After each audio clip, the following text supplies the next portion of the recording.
Welcome back. You know where you at. It's Worldwide Wiggins on S.WigginsTV.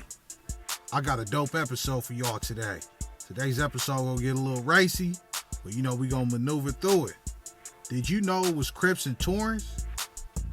Sounds crazy, huh? Because if you from the land, you know Torrance is one of them isolated, Latino populated type areas. And we had some Crips that actually stood up for the black race, did they thing out there, regardless of the racial hardships that they went through. Now, I did this episode before, years ago. But I'm redoing it years later. We gonna enhance it. And you know, other people spoke on this topic as well. But you know, I feel like, you know, don't nobody do it like Worldwide Wiggins. You know, they left out that it was actually black dudes there pushing the line. So, you know, Worldwide Wiggins got to represent, you know what I'm saying? So, let's get down to it. Let's get a quick little, let's get a little preface, you know, if you will. Now, for everybody that's outside of the land or just not in the know, you know, there's places in Cali where, you know, black and brown coexist straight peacefully, no problems. Damn near as one. Example, Watts, you know, you got the Grave Streets. They got the Watts VARRIO graves. They got the 10 lines, the 10 10 Linas. You know, there's places where blacks and browns exist. Look, Gardena. You got the G13s and, you know, the paybacks. It's all love and plenty more, you know. Inglewood, you got 18th Street. They cool with IVCs and, you know, other Crips. You know, not everywhere has a lot of racial tension. But on the flip side, there's places where it gets racially nasty. In Compton, in the motherland, Compton, T-Flats, oh boy, versus Paul Rules. That got racially nasty. I left it out on my last one because, you know, Longos versus the Long Beach Crips, hella nasty. The Hawaiian Gardens, 13 versus the PAL Hustlers, 7 Deuce 5, hella nasty. We just seen the interview. Go check it out if you ain't check it out. But see, then it gets racially nasty to where black people happen to get Section 8, approved for Section 8, and migrate to Latino populated areas, and they don't want you in their hood. So they cause terror. They wreak havoc. And like my boys from 7 Deuce 5 said, the Hawaiian Gardens 13 was firebombing cribs. And they wasn't the only ones. Because I'm here, bro, I ain't even finna get into all that, but it's other VARRIOs that was out there doing the same thing. We just happen to shed light on them. But today, we gonna talk about a forgotten race war that left innocent black people, DEAD, other blacks so fed up that they decided to band together, coming from different gangs, to combat the racism. So stay tuned for a crazy plot twist and a chain of events, because we gonna be speaking on the Torrance 208 Street Crips versus the very racist VARRIO 204 gang. And they also went up against Torrance, Stresse, and, you know, other Latino gangs that was involved, you know, like Dark Side. All right, now, this takes place in Torrance. All right, Torrance is located in the South Bay. It's next to Carson, Harbor City, not too far away, next to Gardena. And in my opinion, from my experience, one of the top 5 most racist places in LA, period. In the land, period.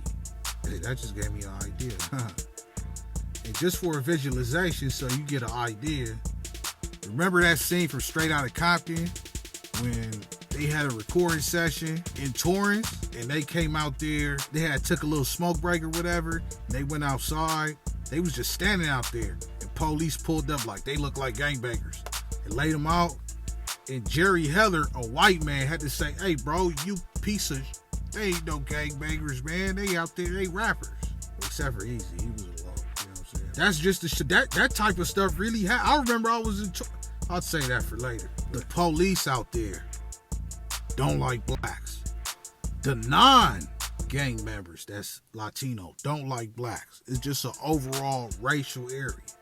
But particularly, there's a gang out there called the VARRIO 204 Street.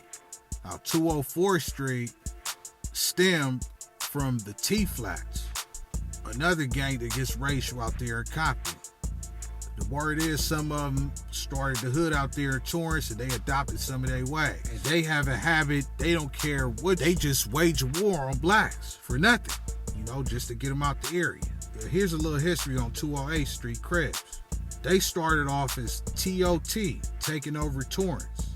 And they also was known as the 208th Street Gangster Crips. It is alleged that they got their start from different members of Gangster Crips, the Playboy Hustler Crips, and the Hoovers, who all came together to form this gang and combat the local racism. Allegedly, the beef between the 208th Street and the VARRIO 204 started after a scuffle at Narbonne High School, close by, of which they said that the Lokes got the best of. As far as territory-wise, just to give you a rough estimation, they said they hood ran from Torrance Boulevard to 208th Street, hence the name, and from Dinker to Western. So the 208th Street started going up against 204th Street. They did some busting, man, allegedly, bro. They was knocking on shit. You feel me? They was squabbling, they was knocking on shit. They wasn't taking it. They wasn't just taking it. You feel me? They was doing their thing. But me personally, knowing what I know, and my experiences in that area as a black man, I could have pretty much predicted with my eyes closed that eventually Torrance PD bound to get rid of the black gang. Especially because rumor has it that 208th Street was kicking up a lot of dust. So over time, a couple 208th Street Crips started going to jail in the 90s. But regardless, the beef between them and the VARRIO 204/other Latino gangs never ceased. And as a matter of fact, they even managed to start beef with another Crip gang in that area, who became known as 259th Street Matt Harbor Crips, aka the Torrance Wrecking Crew. The 259 eventually clicked up with another clique at Narbonne High called the Nasty Ninjas to go up against the 208th Street Crips. Meanwhile, the VARRIO 204th Street was on one. They terrorized any and every black who lived in the neighborhood of Torrance that they was at. And I want you to notice that I said blacks in general, not necessarily gang members. So if you was black, you would get smacked, so to speak. They had no picks. They would clap them, beat them, rob them. They was all gas, no brakes on ninjas. They clapped couples going to the movie. They clapped little kids who was playing in the street. They was nasty. So the blacks in the area had enough. There was PTSD crews coming together to fight the racist fueled violence.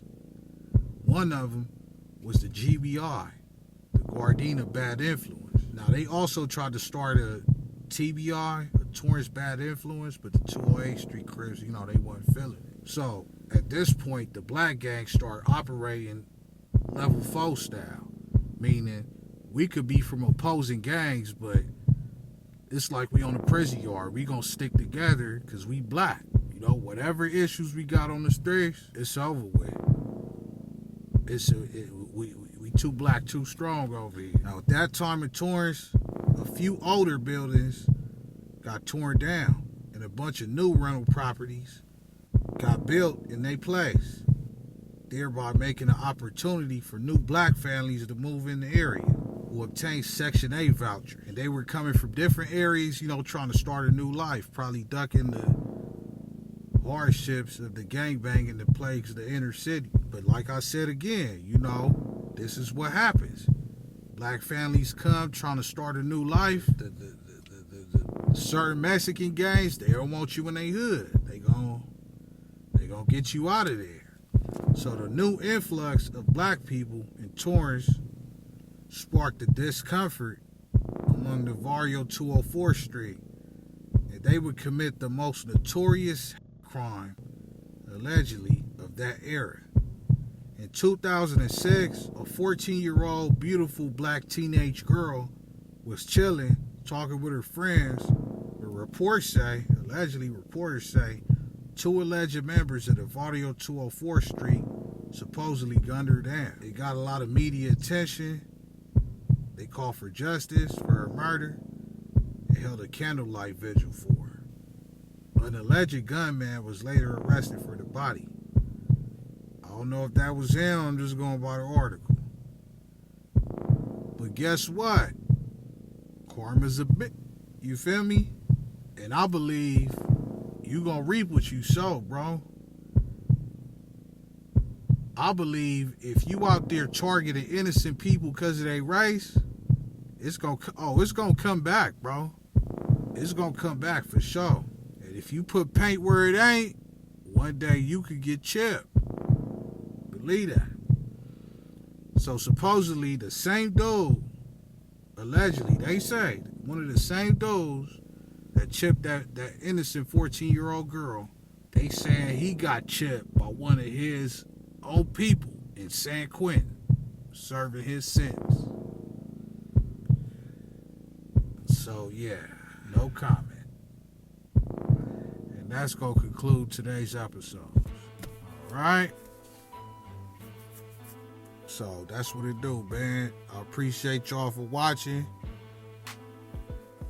Stay tuned in, man. This ain't nothing, man. I'm gonna continue, you feel me, dropping dope content. I got a couple things on the way, man. Behind the Hood vlog coming real soon, man. You know, a couple crazy episodes on the way, man. So just keep it locked, man. Until next time, Worldwide Wiggins.